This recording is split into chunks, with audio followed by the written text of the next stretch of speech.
Larry, Boland bellowed. Today I'm bringing everybody's chickens home to roost.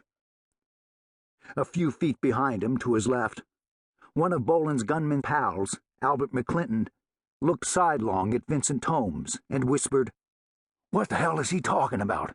Chickens roosting?" "I don't know. Hush up," Holmes replied nervously, without taking his eyes off Shaw. "This Shaw fella is faster than a rattlesnake. We don't want to be caught unawares by him." "Yeah, but chickens roosting?" Albert persisted, still in a whisper. "I don't see what chickens roosting has got to do with any—" "It's just a figure of speech, damn it," Holmes growled. "Now, spread out, so's one shot don't kill us both." "I wish I'd never got talked into this."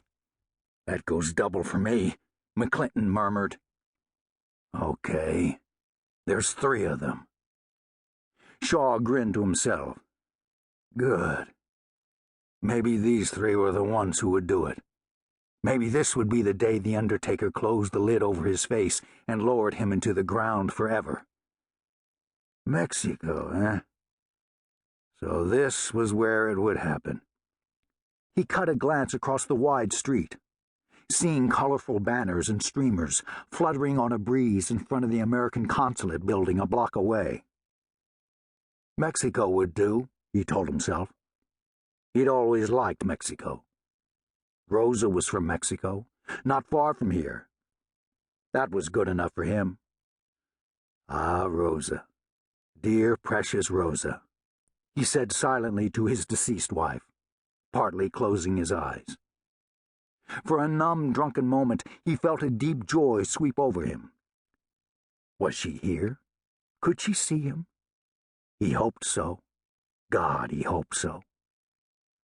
"I'm coming to you at last, Rosa." He spoke silently to her, even as the 3 gunmen settled into position. "Here it is, Shaw," Boland shouted, his fingers opening and closing restlessly. "Anything you want to say before I send you straight to hell?" Shaw shook his head slowly, a dreamy smile on his lips as he thought of Rosa, seeing her loving face, her dark eyes. He could feel her arms warm around him. "Get it done," he said, his hand poised and relaxed near his holster, as if he might or might not decide to draw it when the time came. "My God, look at him," Holmes whispered to McClinton, in a shaken voice as the 2 stood a few feet apart. "He's as calm and cold-blooded as any man I've seen. He has no doubt what's about to happen here, because he knows for cocksure that he's going to kill us all," McClinton replied, his voice strained and shaky. "Go for your gun, Shaw," Boland raged, seeing Shaw's indifferent attitude. "Else I'll kill you anyway. It makes me no never mind if you fight back or not."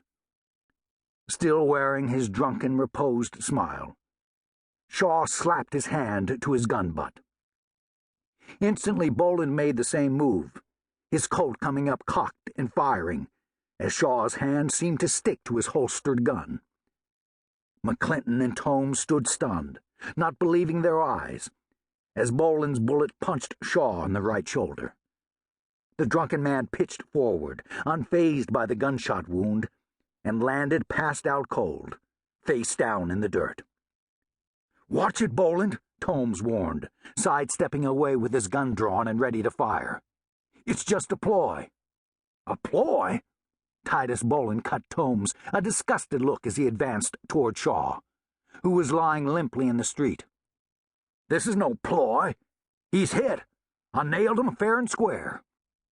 He stopped a few feet from Shaw and aimed the gun down at the back of his head. "This one here is for my poor deceased brother." But before Boland could pull the trigger, he and the other 2 froze at the sound of a shotgun cocking behind them.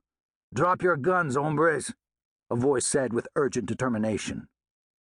Without turning or dropping his gun, Boland said over his shoulder, "Oh, and just who is making this request?" "It is no request. It is an order," the voice said. "I am Gerardo Luna, Constable of Matamoros."